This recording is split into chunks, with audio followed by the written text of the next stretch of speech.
Rangers fans, welcome to Liberty Blue, the essential New York Rangers podcast. I'm Andrew Chelney, that's Nick Zararis, and Nick, for a team that didn't pick until number 43, the Rangers did a pretty good job at the draft. Everybody seems to like the guy they took. The conjecture I've read is he could have been a first-round pick, depending on how things shook out. Anytime you're getting value past the first round, and like we all know, the draft is a crapshoot. After like the 20th overall pick, you have like a 10% chance of playing 100 NHL games. So if you get anything from anyone past the first 20 picks in the draft, you've done something reasonably well. But we're in a weird environment right now where you're seeing different teams value different things very differently. Some teams are prioritizing liquid cap space. Some teams are prioritizing having material assets, and some teams want a little bit of both. And it's creating this weird feeling where you saw the Avalanche immediately say, all right, we need money right now. And they basically gave away Charlie Coyle and Miles Wood to a Columbus team who was flush with cap space and very much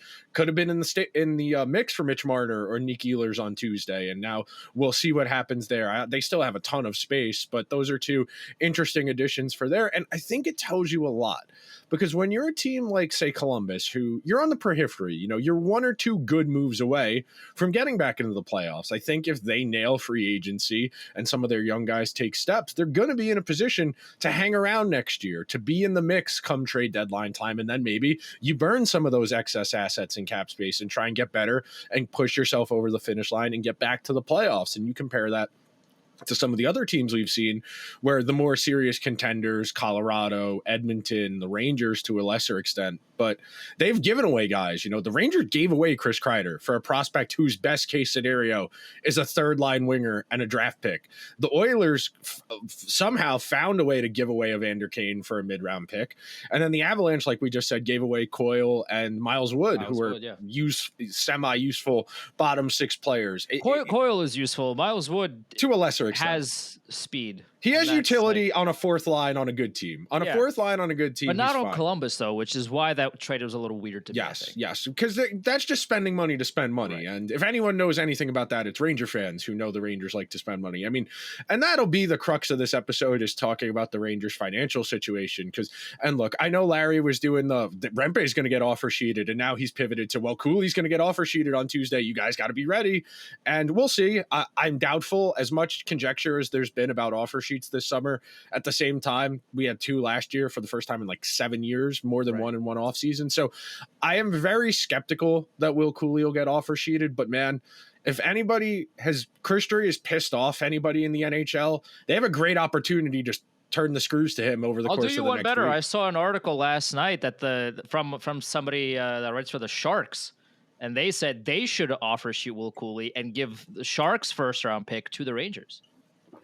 I don't think you would want to do that if you're San Jose. That first round pick is going to be pretty good. I don't know if you'd want to do that either, but the ideas are flowing, and Will Cooley is probably the best RFA candidate. Well, in terms of forwards, maybe. Like, obviously Bouchard needs a new deal and things of that nature, but Will Cooley is one of the best free, I guess, quote unquote, free agents that currently don't have a contract right now. It would not surprise me at all if Will Cooley got offer sheeted, like even as early as day one. Will Cooley has that unique double punch of, he did really well last year. He's an RFA. He's still going to get better. The Rangers don't have a ton of space to deal with, and people don't like Chris Drury. There's a lot of things that could turn into this perfect storm of, hey, how do we get this guy from a team that we don't like anyway? Yeah. There could be a lot of teams in that mix, or it could be like the NHL has always been, besides St. Louis, and they're like, oh, but we would never do that. That's against the rules or something. That's unsporting. That's unsports. We can't do that. That goes against the nature of the league or whatever. Kumbaya, they like to tell themselves. There's a lot that could happen here, and the same goes for K'Andre Miller too. Yeah. There's a lot of different moves that can be made here, and the Rangers waited too long. They didn't move out any salary to kind of give themselves more space to breathe. Aside from Kreider. Yeah, right. But they could have done more, and the conjecture from the draft is that a lot of teams wanted to make moves, and no one really took that to the next level because there's so many teams are looking to get better, because the cap is moving so high up that teams aren't feeling the pressure of needing to make these moves. The Rangers are still one of the teams that feel the pressure to make moves. And they are in that rare situation right now. And on top of that, clearly, other teams don't particularly like the Rangers right now. So there's a lot of pressure. And that was something I was talking about with somebody over the weekend, because someone had texted me and said, "Are you mad the Rangers didn't get Peterka?" And in the back of my mind, I kept thinking, well, Buffalo hates us anyway for no real reason. I mean, they wouldn't trade us Eichel when we would have given them a better offer than what Vegas ultimately gave them. I know they got Alex Tuch out of it, who was a ready-to-go good NHLer, and the Rangers didn't really have anyone that fit that profile, but they could have gotten a lot more in terms of quantity of assets from the Rangers. You could have gotten Hedel, you could have gotten Schneider, one of Kakko or Lafreniere. You could have got an abundance of draft picks, because back then they had all their draft picks. There was a path to a trade there for Eichel. And in the back of my mind, I was thinking, well, how are they going to offer sheet Peterka and then still make all the money work everywhere else? And that's something I think we can say is a consistent pattern now. And speaking of Eichel in the same respect, one of the official narratives coming out of that Eichel summer was, well, they traded Buchnevich because they thought they were getting Eichel and they needed to make space. You could very much make the argument right now that the Rangers' Tuesday plans were entirely contingent on finding a way to move K'Andre Miller, to use that space to get another roster player, and then having cap space to go out there on Tuesday to go out and get Gavrikov or Ivan Provorov or whatever defenseman you're thinking of. And even let's say they get there and they make the money work there. You put yourself in a position that Edmonton was in last year, where you sign your guys on day one of free agency, your RFAs are not signed, and the longer those RFAs sit there, the more inclined their agents are to send out feelers to try and get an offer sheet to get the to get the ball rolling. An example I saw, and it's not perfect, but very similar to what happened with Kevin Hayes when he was a Ranger, where it kind of dragged on, and the Rangers didn't feel good about his age 25 season. There wasn't really a huge demand for him in restricted free agency. He ultimately didn't get an offer sheet. He signed a 1-year deal, and they traded him to Winnipeg at the deadline that year. But that's kind of, and we'll get to the actual mechanics of a Miller trade, but just talking about it in terms of the draft, cap space, and the market at large. Everybody kind of feels tentative. And look, by the time you hear this episode tomorrow, Mitch Marner very well might already be a Golden Knight, which is something else that might get the ball rolling, or Vegas might fold because of blackmail. Yeah, either one. I mean, it's not a great plan to leak that you're planning to blackmail someone. Like, it's a really bad understanding of how blackmail and leverage works. Like, you look bad too. Like, you will get in trouble for that too, Toronto Maple Leafs. That's what they should do. They should both get in trouble. They should both be docked draft picks, and neither of them gets Mitch Marner. That's how we solve this problem. Both of them get inside recess, and nobody gets to go outside. That's how we solve this problem.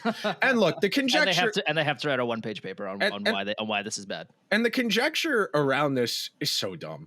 We know everybody's tampering. You would be stupid if you weren't tampering, both from a player and an agent perspective. Could you imagine, Andrew, the mechanics of, okay, no communication at all between the end of the season and July 1st? How do you expect free agency to work if nobody knows where anyone's at? That is why this is dumb. And I know the insiders have been like, they should bring back the legal tampering period, whatever. They should, because the posturing and the holier than thou nonsense about, well, everybody's backdooring and we're not. Come on. You really expect me to believe these deals that are agreed to at 1:15 p.m. on the day of free agency opens weren't pre-negotiated, at least a feeling point? It's silly. It's so unbelievably silly. But as getting to the Rangers and getting to the crux of this issue, something that we need to keep saying out loud, and I'm a firm believer in this, that you say things out loud to document them, to keep a track record, to keep a log, and so you realize how dumb they are. The Rangers were a bottom 5 defensive team in the entire NHL last year. They bled high danger chances. They bled expected goals. Their defense was awful. At the start of the season, the 6 guys they were running with was not working. They changed out 3 of the 6 guys over the course of the season, and the results got effectively worse. They have two of those new additions, Borgen and Soucy. They have four of those guys, Borgen, Soucy, Vakanainen under contract, and maybe Zach Jones, maybe Keandre Miller. I don't understand how there's anybody who is coming out of last season and thinks just adding one defenseman is going to fix this. And look, I don't like to do the I told you so thing because it's unbecoming, but like, every single person who had a modicum of a clue told you adding Carson Soucy at the deadline was a dumb decision, because not just like irrespective of the player, you're burning $3.5 million and a mid-round pick on a guy who at best is a third pair defenseman. And you're going to play him with Adam Fox and expect him to work with Adam Fox. The mechanics of that, terrible. The Borgen thing, look, I have been very harsh on the Borgen trade because the contract is bad. We both have. The contract has been bad.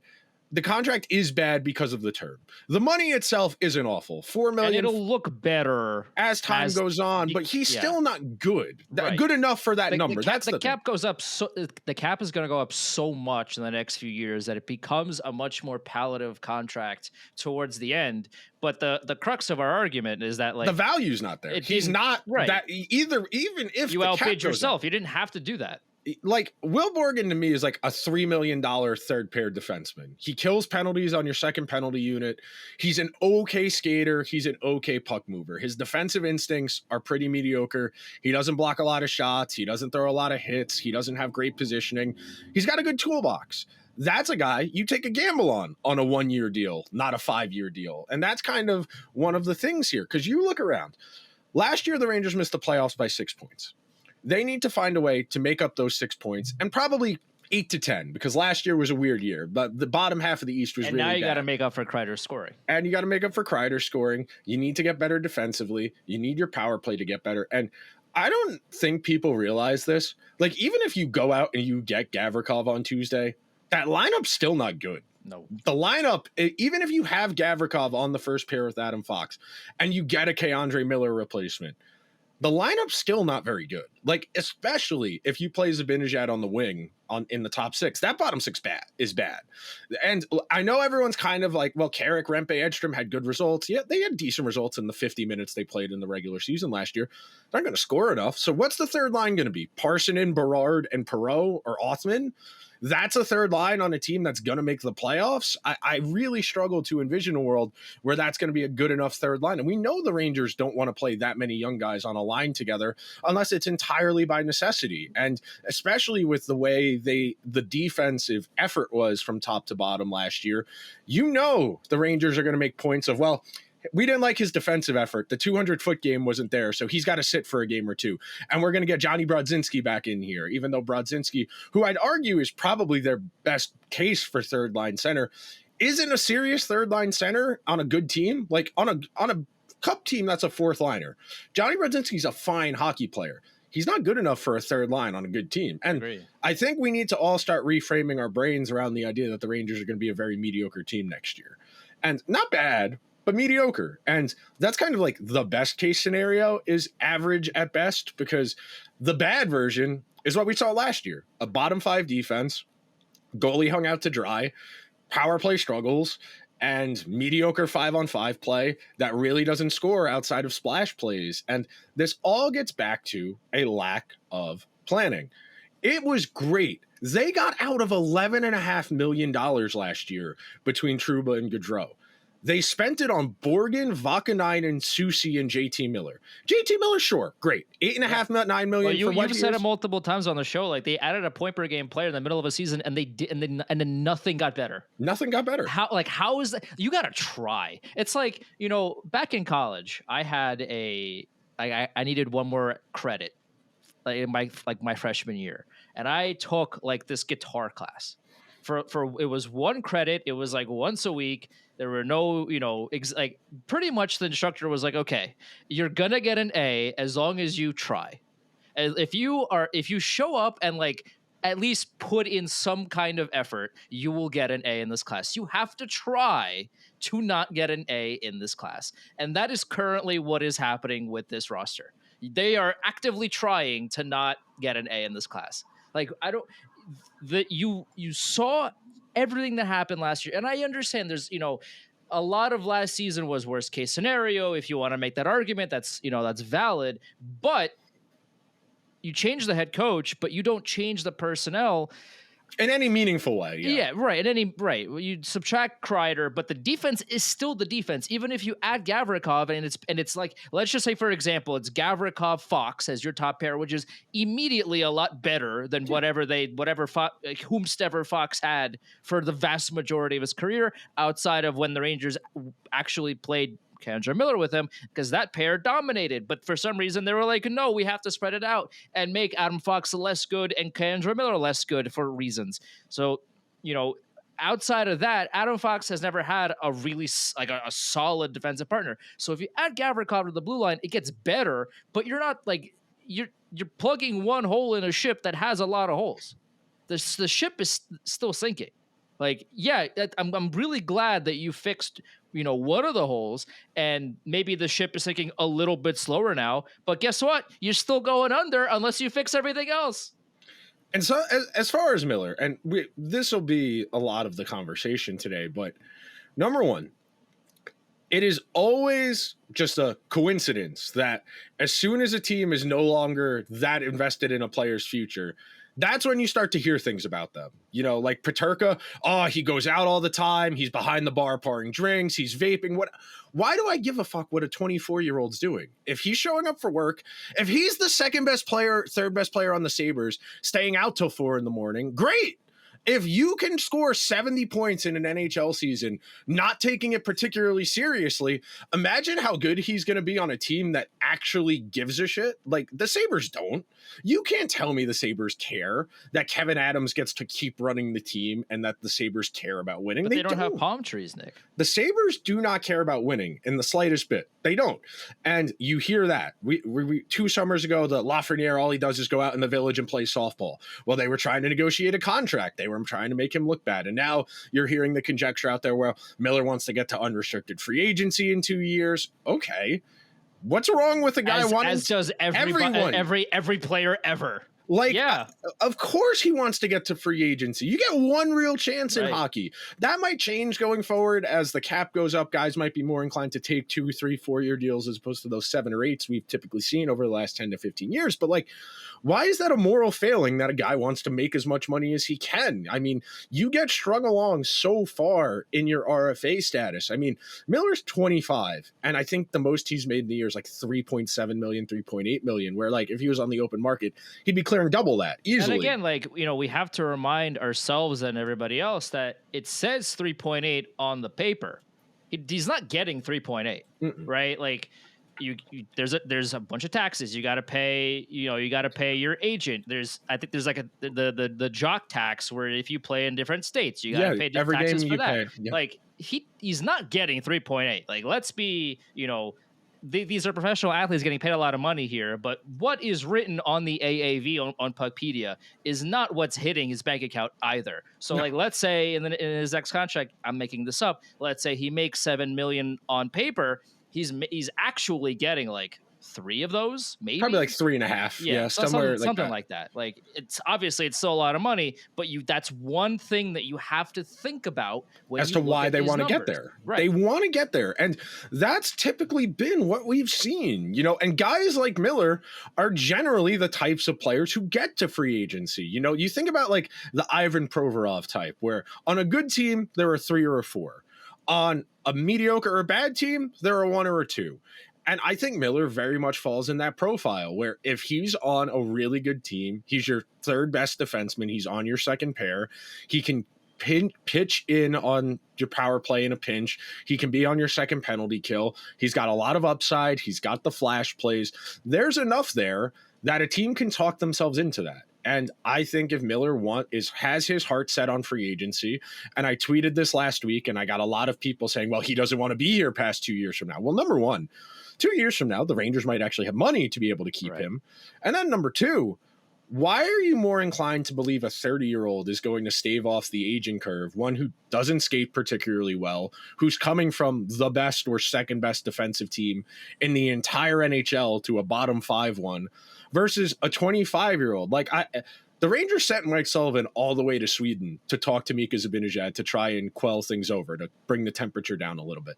We can't have Mike Sullivan meet K'Andre Miller, sit down and try and smooth this over.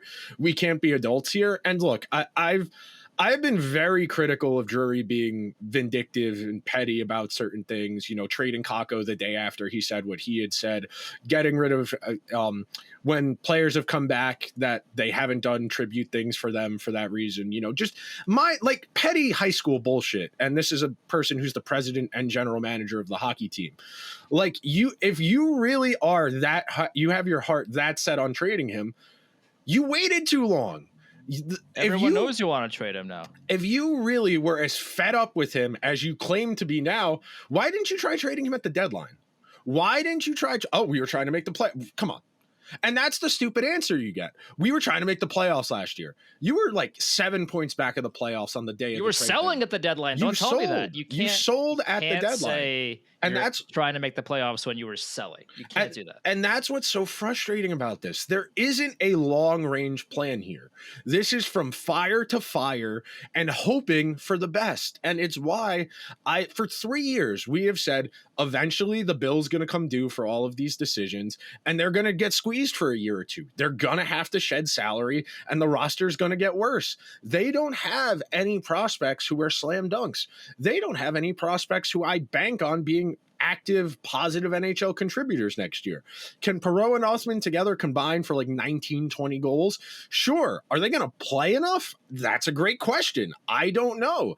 Are we going to see the Rangers just drop Gabriel Perreault onto a line with JT Miller and Vincent Trocheck, or with JT Miller and Mika Zibanejad? Is that going to work? How patient are the Rangers going to be? Are the Rangers trying to make the playoffs this year? Is that why we're going to make him sit up on the rafters with coaches that aren't here anymore and have him learn from those coaches that aren't here anymore for reasons beyond my comprehension? And again, if you were trying to make the playoffs last year, why did you not fire Laviolette in season? Why did you not go for the interim coach bump? Even if you had your heart set on Mike Sullivan, why didn't you give Michael Pekka or Dan Muse the last 20 games of the regular season to try and coax them into the playoffs? Oh, because then, we would have had to make a hard decision. Do we want to keep Dan Muse or Michael Pekka or try and get Mike Sullivan?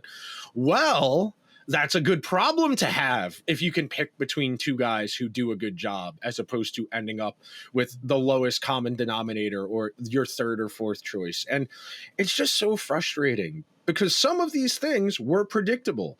It was very predictable that as the Rangers kept adding on and extending guys over the course of last season, they weren't going to have money this summer. They are sitting like $8-9 million, $10 million in cap space.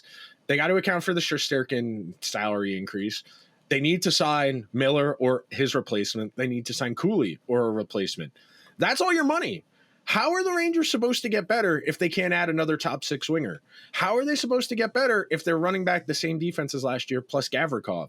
And I forget whose column it was. I don't remember if it was The Athletic or Vince or whomsoever, but somebody had written that, they don't want to just give up on Carson Soucy because they traded a third round pick for him. And they still value him as a player. Dog, I hate to break it to you, but you were the ones that traded for him, and then you sat him for the vast majority of the post-deadline games, because he was so outrageously bad.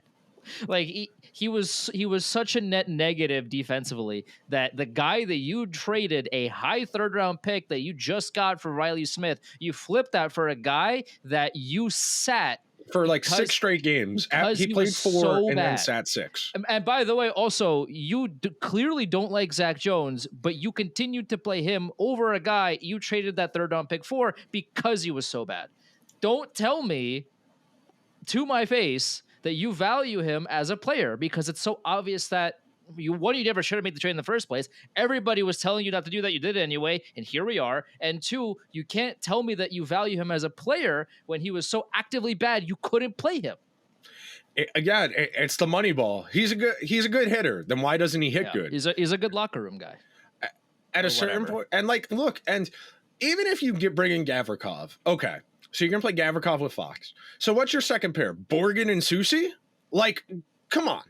You're going to look at me with a straight face and tell me a team with Will Borgen and Carson Soucy is trying to make the playoffs. You know who has that as a second pair? The Seattle Kraken. You know who hasn't made the playoffs in 3 years? The Seattle Kraken. That's the kind of stupidity we're talking about here. If you are getting guys from Seattle and San Jose and Vancouver, you are getting guys from teams who are trying their damnedest to be even moderately competitive. And those teams are like, yeah, sure, whatever. We'll take him. Give us a draft pick and you can have him. You know, if Carson Soucy was as good as Chris Drury thinks he was, the Canucks would have kept him. Right. If Will Borgen was as good as Chris Drury thinks he was, the Kraken would have kept him. They need good players. They need good players. Or they would have done more of a hockey trade. And look, I'm not saying they needed to make an executive decision as far as like Kakko or any of the other guys that have since moved on, but and getting back to Miller real quick on the same subject, you didn't do anything to get the most out of them. You didn't really put them in a great position. And look, as for Miller, if you were getting to that inflection point, that breaking point, where like, I can't do this anymore, we got to get rid of him, why didn't you play the last 20, 30 games of him with Adam Fox just to be sure?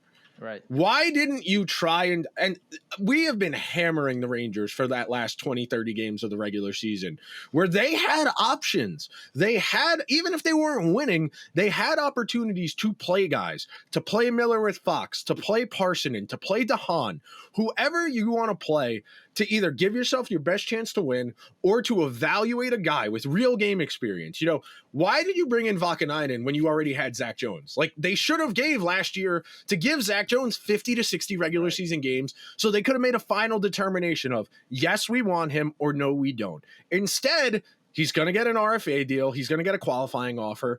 He'll come back. He's going to float back and forth. He'll come in the lineup occasionally. He might go back to Hartford at some point. He gets traded for a 5th or a 6th round pick when he's a guy who, if things work out, could have been your 1 or 2 year replacement for Vakanainen or Soucy for that matter. And it is befuddling that the Rangers had all of these guys who had potential, or in the case of Parsonen, that you wanted to bring back and you just didn't play them over Johnny Brodzinski, who's a tweener, who is fine, but Johnny Brodzinski is not in your long-term plan. Johnny Brodzinski is not going to be here 4 or 5 years from now. Parsonen, if it works well for him, he might be here 4 or 5 years from now. But instead, the Rangers played Brodzinski. They did not have an actionable plan. And I don't want to hear, well, the coach makes the lineup. If the general manager is not okay with the coach's decisions, the coach gets fired. That's how this works. Stop giving cop-out answers. The general manager did not do his job at the end of the regular season last year, and it's why he's in the position he's in right now, where he's going to give away K'Andre Miller, who is a functional, above-average NHL defenseman. For all of the complaining, he's dog shit, he's not physical, he's bad defensively. He is an above-average NHL defenseman that most teams would be happy to have on their second or third pair. The fact that you are more inclined to just give up on him because he wants to get to free agency or you don't know how much he loves hockey, well, dude, you've had him for 5 years and you haven't found the answers to your questions. That's a reflection on you. You run this team. You pick the staff. You pick the support staff. If Miller he doesn't want to be here. He wants to get to free agency. He wants as much money as possible. Okay, squeeze all of the juice out of the fruit you can before you throw it out. If he has his heart set on getting to UFA in 2 years, they should be running him with Fox on the first pair, getting as much value out of him as they possibly can, because they're trying to win right now. That's why you traded a first round pick and a top 6 caliber center for a point per game forward. Your best players are 32, 33, 32, 32. All of your best forwards are in a win now window. If you're so worried about, 2 years from now, this team is going to be awful. 2 years from now, Panarin won't be here, or he'll be on a reduced contract and he won't be as effective. Zibanejad and Trocheck will be 33, 34, 35.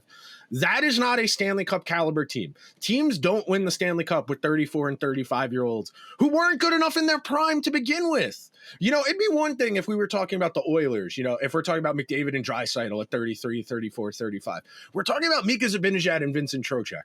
not the same tier of player. And I'm tired of the excuses. The Rangers boondoggled. They wasted an entire calendar year of our time, of our lives on, well, we're trying to make the playoffs, but we're not going to do anything to try and actually make the playoffs other than rearrange the deck chairs. It is beyond infuriating that there are still people giving cover to this. They pissed away a whole season they could have used to get evaluations, to make decisions, and instead, we're going to get rid of Miller. We're going to bring in Gavrikov. We might be in on Brock Besser, but we're going to be at the bargain bin because we can't afford anything. Oh, and we need to extend Will Cooley. But other than that, not a lot to worry about.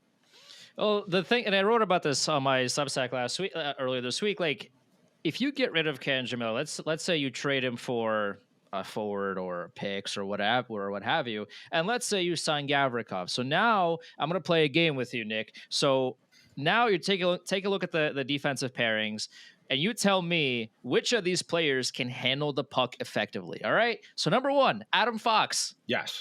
Okay. Carson Soucy. No. Vlad Gavrikov.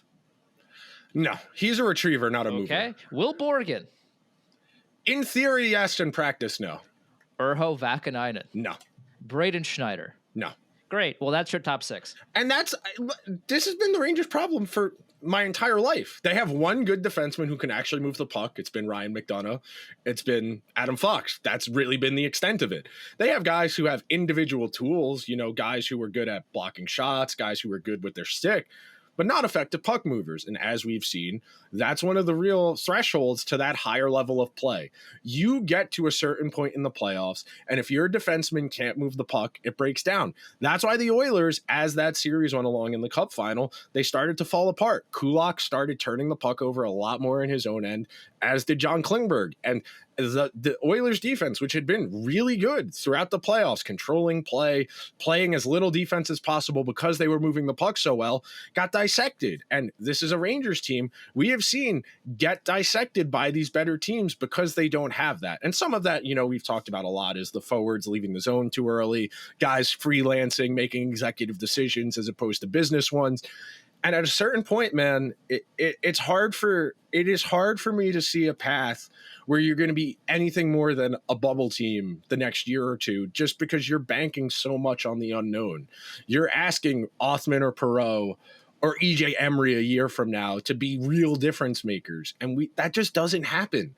The guys the Rangers draft do not hit the ground running and thrive right away. And again, it's a real indictment of the organization that all of these pieces, it was nice of Vince to acknowledge the Rangers have done a bad job of this the other day for the first time in a while. But between 2017 and 2019, after they trade Miller, they're not going to have any first round picks left. That they had 10 first round picks in 3 years. And if they trade K-Andre Miller, that'll be the last one. They will not have any of them left. 2020, Lafreniere, Schneider, they're still here. 2020 was the best draft of their rebuild. You had Schneider, Lafreniere, Cooley, Rempe's in there. And I think there's one other guy who's gotten NHL games from that 2020 draft. But you were bad for 4 years. You have Alexis Lafreniere, K-Andre Miller, and Brett Berard. Yeah. Yep. You have four guys, and none of them are difference makers. That's what you have to show for flushing 4 years down the toilet and expediting the rebuild because they were getting too impatient after 2021, when in reality, they didn't do anything particularly well that offseason, and they won a bunch of games because Igor had the best goalie season of the last 15 years, and you got within 2 games of a cup fight. It's just, the Rangers ate their own cheese. They believed everything after 2021. Trocheck instead of Strome, that's the difference. They're going to be fine. And slowly but surely, the bills have gone up. They're more expensive than ever. You had to pay Fox. You had to pay Zibanejad. You paid Shesterkin. You're still paying Panarin. And then you had to start cutting useful players. When you get... All right, so let me explain this in a way that I think makes sense. The salary cap exists to punish good teams, so that teams that are consistently competitive, eventually their middle six, their bottom six, their lower half of the lineup, those guys leave, they get big pay raises. You think about the brain drain, especially Tampa Bay, Colorado to a lesser extent, but Tampa Bay, you lose a Blake Coleman, a Yanni Gourde, a Barclay Goodrow, an Andre Palat, an Alex Killorn. You lose a Ryan McDonough and bring him back. You lose Sergachev. All of that brain drain They had 2 Stanley Cups to show for it, at least. The Rangers, slowly but surely, you lose Kakko, you're going to lose K'Andre Miller more likely than not. How are you a team that has not won anything, that is capped out? And I'll tell you, it's because you're spending money in bad places. And is it the end of the world that, Edstrom and Rempe are making like $200,000 more than they probably should? No. But you add that to the Borgen deal, to the Parsonen deal, and really quickly, you're at $4.5 million, and that's a player. $5 or $6 million, that's a real NHL player that can make a functional difference. You signed Andrew Mangiapane for $5 million this summer. You're probably not able to get Besser or Ehlers; those are probably more $7-8 million per year. But if you had more flexibility and you didn't lock yourself into these low upside pieces, and that's another thing, man. I saw, the Rangers prefer Gavrikov's high floor to K'Andre Miller's high ceiling. High floor teams don't win the Stanley Cup. And don't tell me, we're just trying. No, you have consistently said for the last 3 years, we are a Stanley Cup contender. Everything we are doing is to try and win the Stanley Cup. You traded for JT Miller in the midst of a season. You missed the playoffs because you were so convinced he was going to turn the season around. It is utter nonsense. And the cop-out BS you are hearing from the people who cover the team, the people who defend the general manager, it is nonsense. This team is mediocre at best, has a few really nice pieces. The meme of the Lamborghini next to the trailer? That's Adam Fox. That's Shesterkin. Other than that, there's not a lot here to be particularly excited about. Yeah, JT Miller, 75, 80 points, 80 games. Great. If they lose in the first round to Carolina in 5 or 6 games, or Florida or Toronto, who cares? You have done everything to say we're winning right now, we're winning right now, we're winning right now, and you haven't won. You've given away almost all of the young pieces for pennies on the dollar. You keep drafting guys, and Chris Drury has yet to really turn any of his draft picks into guys either, and he's had 4 off seasons of this now. It is very clearly going to reach a tipping point in the next year or two where it's going to be entirely untenable. Where I know they gave Mike Sullivan the big contract, and I know Chris Drury's got, omniscient power. He got the extension. He's the GM and the president, and James Dolan very clearly likes him. They missed the playoffs again. I don't want to hear anything other than he's fired. And even if they make the playoffs, if they lose in the first round in 5 or 6 games, how are they supposed to get better with Trocheck, Zibanejad locked up till 2030? How are they supposed to get better? Well, I do think that if the Rangers miss the playoffs again, and I've said this before, that even with that extension, because Dolan, as he's shown in the past, he obviously, he likes the guys that he likes, but he also has no problem paying. People that get fired. Thibs is getting $30 million to do nothing. Tom Thibodeau got fired. He's got he's gonna get paid a lot of money to not coach a team. And if the Rangers don't make the playoffs, then it wouldn't the expectation actually for me anyway, and from people that I've talked to, is that Chris Drury will probably get fired. So the idea that Drury has the long leash because of the contract extension, I don't think that's the case. I do think that he is still kind of on this year by year basis of, okay, well, if you fail here, you're out, and I do think that has a lot of merit. But for this team, you can't tell me that, oh, we're here to win the Stanley Cup when you just missed the playoffs and you're bringing back the same team expecting to win the Stanley Cup. Is that what's going on? Is that what you're telling me? That's the crux of the argument here, is that, okay, well, at least at the deadline, Drury went out and tried to fix the defense. He didn't bring back, players that really fixed anything, but at least you can't, he tried. At least he didn't stand pat, which is better, I guess, better than not doing anything at all. But you saw your defense get so bad. It was so hilariously bad how the defense played. And also, it wasn't just the blue line. The forwards didn't back check. They weren't there to support. It was everybody. Everybody didn't do their job. And if you want to argue that was worst case scenario, fine. But it's the same guys that just showed you nothing. At the last 3 months of the season, other than their little run in January and after the deadline, they really didn't show you anything. Nope. That they are there to defend well, or like at any sign of issue, like the team just crumbled. Like it was bad for the vast majority of the year. And you're telling me that plus Gavrikov is going to just fix this? That's what you're telling me. Like, and again, don't show me, don't tell me.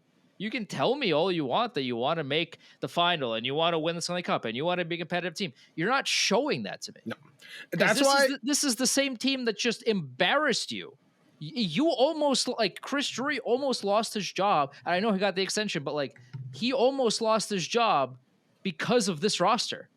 And you're sitting and you're gonna tell me that the same roster you're gonna bring back minus or plus a couple of different names, and just expect things to work even with a new coach. I don't see how. Like, you might be able to convince somebody off the street, but like somebody that somebody like us and somebody that is listening to the show right now understands you're not gonna fool people that have been through this before. This is the same team. You can't, like, this is the doing the same experiment hoping for different results. You can't do this. This is what they did last year. They got rid of Gaudreau and everybody's, they're going to do things differently. And then nothing changed. Literally. And it took them dragging ass for a month and going 5-15 for Drury to say, well, I guess I was wrong. And then giving away Trouba and bringing in Vakanainen, et cetera. You reach a certain point, the George Bush, there's an old saying in Texas, I think there's in Tennessee, fool me once, can't get fooled again. You can't trick me. I am very familiar with your game, Chris Drury. I am very aware with how this works.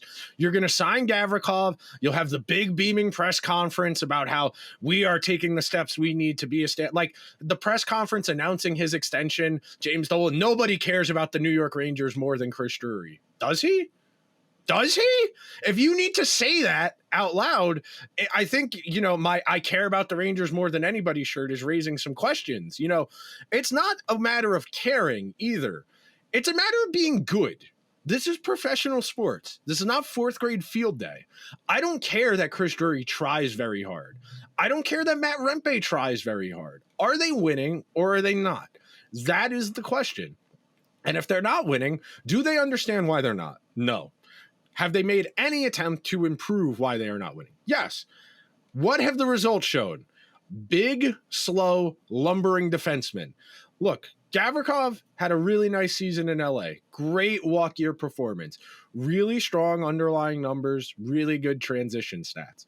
The Kings are the best or second best defensive team in the entire NHL.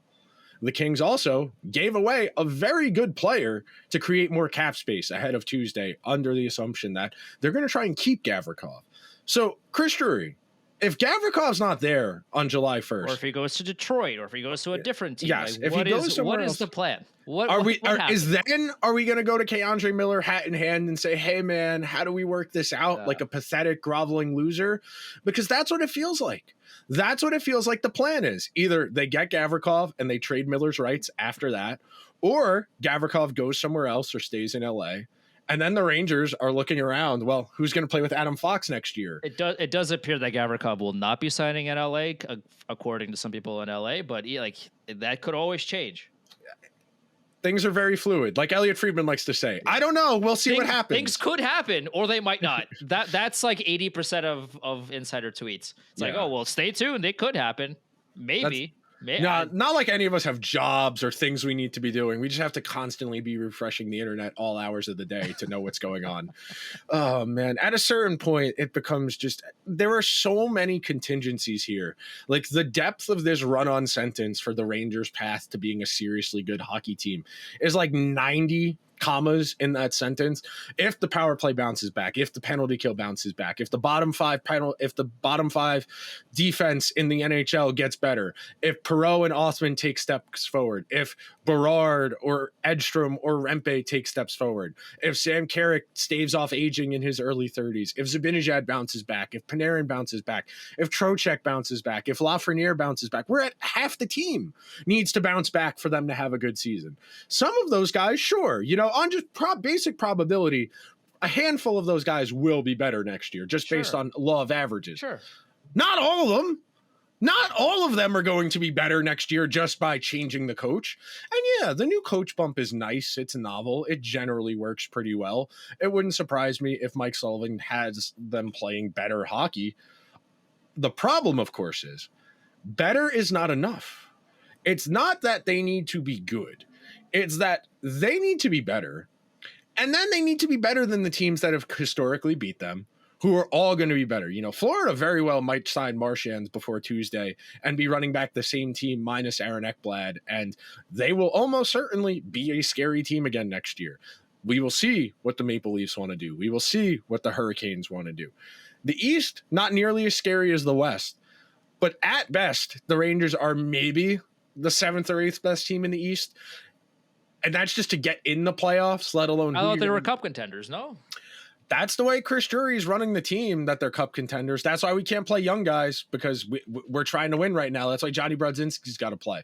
That's why we can't play Miller with Fox. That we can't do that. We need guys with experience. We can't play Zach Jones. He doesn't have enough experience. You know, Zach Jones is like the perfect example of the modern hiring cycle. He's looking for an entry-level job, and the Rangers want 5 years of experience for an entry-level job.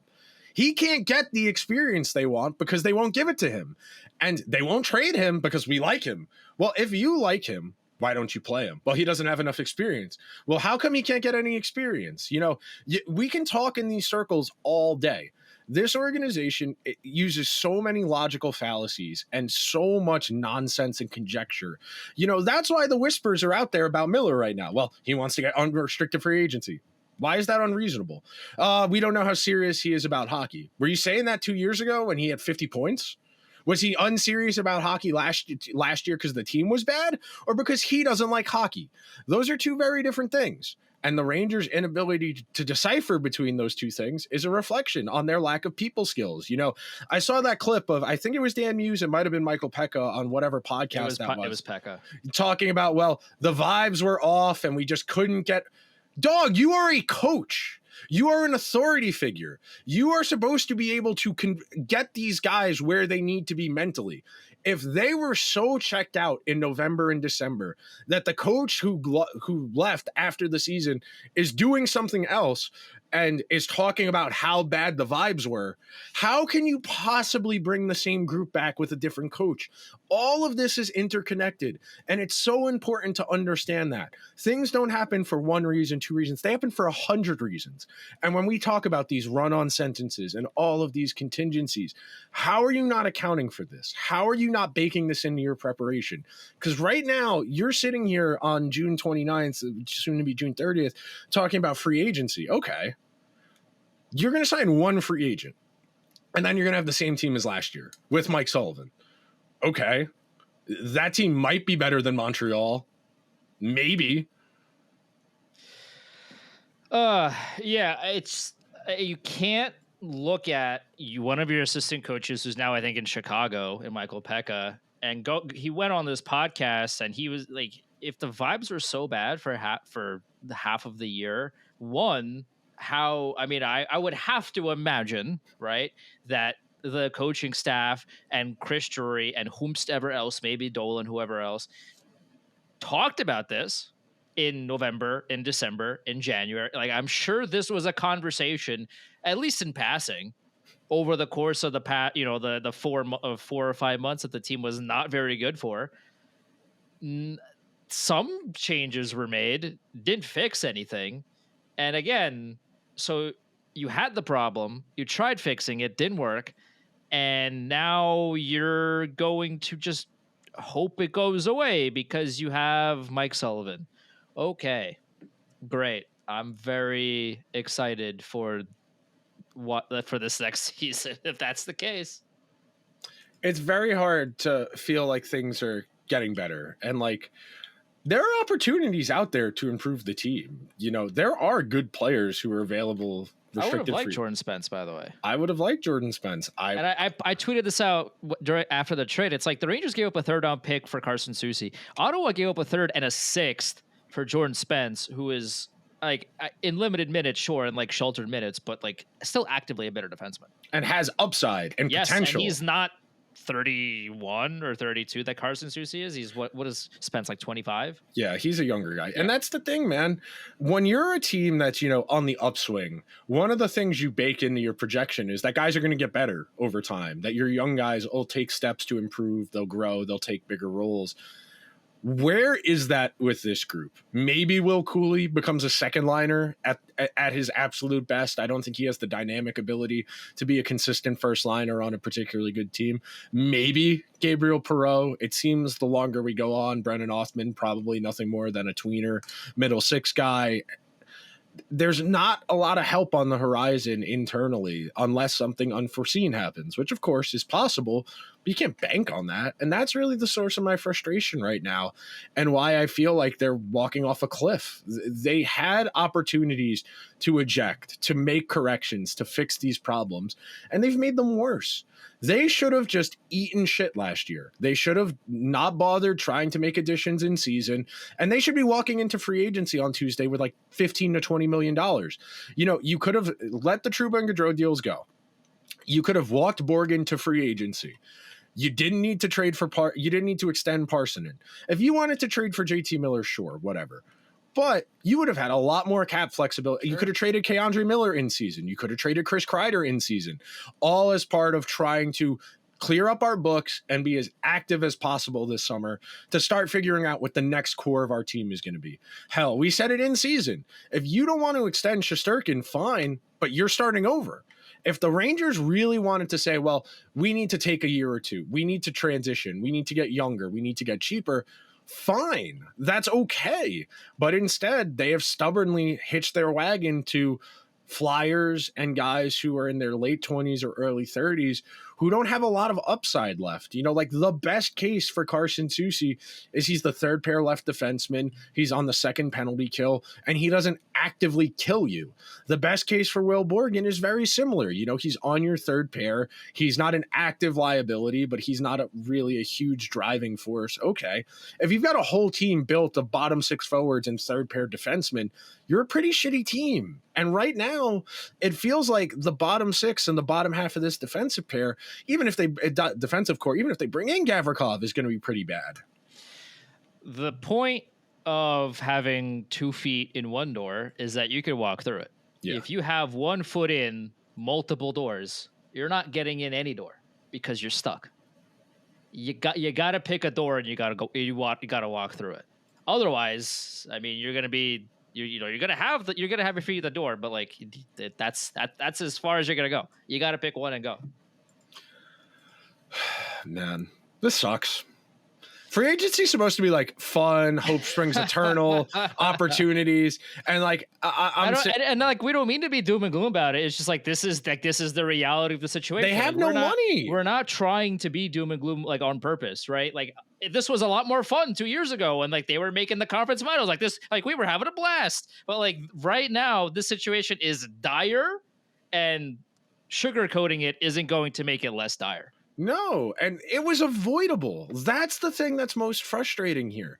If you really were prepared to say, okay, we need to shake things up, we need to get better, they should have did it as opposed to just talking about it. And instead, we'll trade Zibanejad if we can get him. And then there's the feature in the New York Post the next day with his wife. No, we love New York. We'll be here. Okay, well, we can't get rid of him. Okay, we'll get rid of Kreider, though. Okay, you made $5 million in cap space. What are you going to do with it? Give it to Will Borgen, obviously.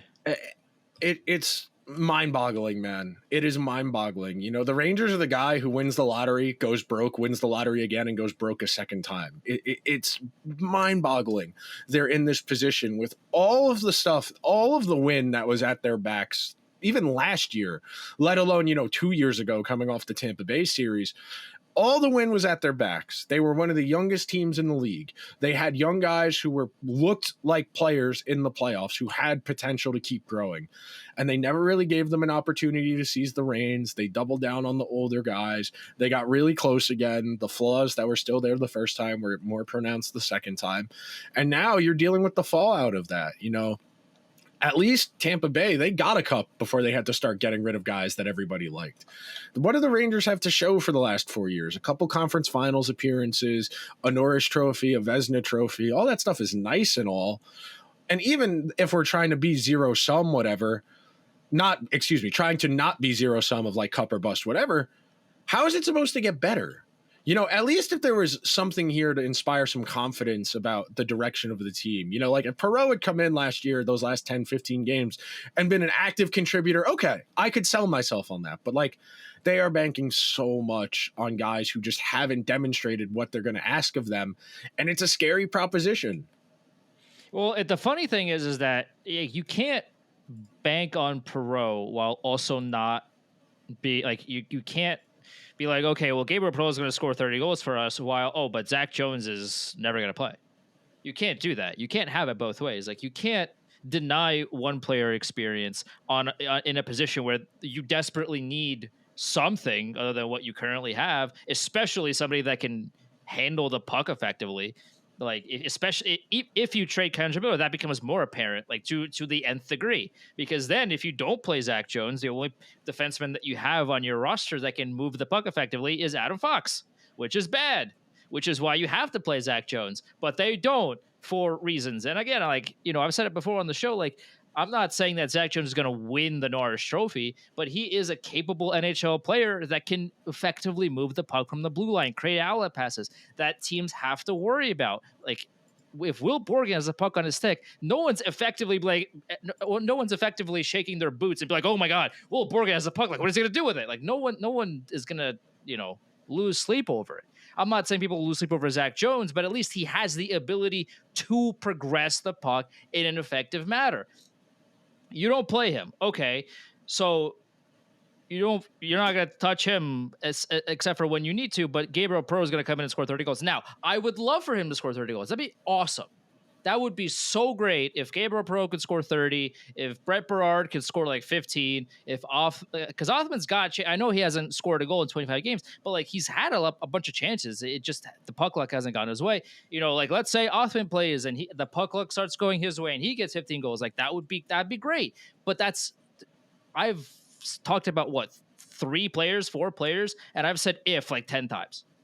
If this, if that happens, and if this could happen, if this, and if, well, then maybe the Rangers could be a good team. Like that's way too many ifs for a team that is supposedly a Stanley Cup contender. What's that joke? If my aunt had balls, she'd be my uncle. Yeah, that's the Rangers. If the Rangers have everything go well, they could win the Stanley Cup. Sure. You know who else that's true of? The other 31 teams in the NHL. Yeah, if Connor Bedard has 100 goals next year, the Blackhawks could make the playoffs. Great. Entirely something you should account for and plan on happening, because this is just like basic risk assessment. Maybe that's why there's a gambling problem in this country. That's a different conversation for a different podcast. But like, you just think about how poor the understanding of risk tolerance and assessment is. Everybody thinks they're going to be a millionaire, and that's why tax policy is what it is. Because, well, someday that's going to be me, and I don't want to pay 35% interest. I want to pay 35% on my taxes. It's nonsense. All right, that'll do it for this week's show. If you could be so kind, please subscribe to the show wherever you get your podcast. If you're on Apple or Spotify, take an extra second, leave the show a 5-star review. If you're watching over on YouTube, hit the subscribe button, like the video. Andrew and I will talk to you at some point during the week. We'll talk free agency. Should the Rangers do anything of consequence? If they don't, we will probably complain about it for 20-30 minutes and call it a day. We'll talk to you guys soon. Later.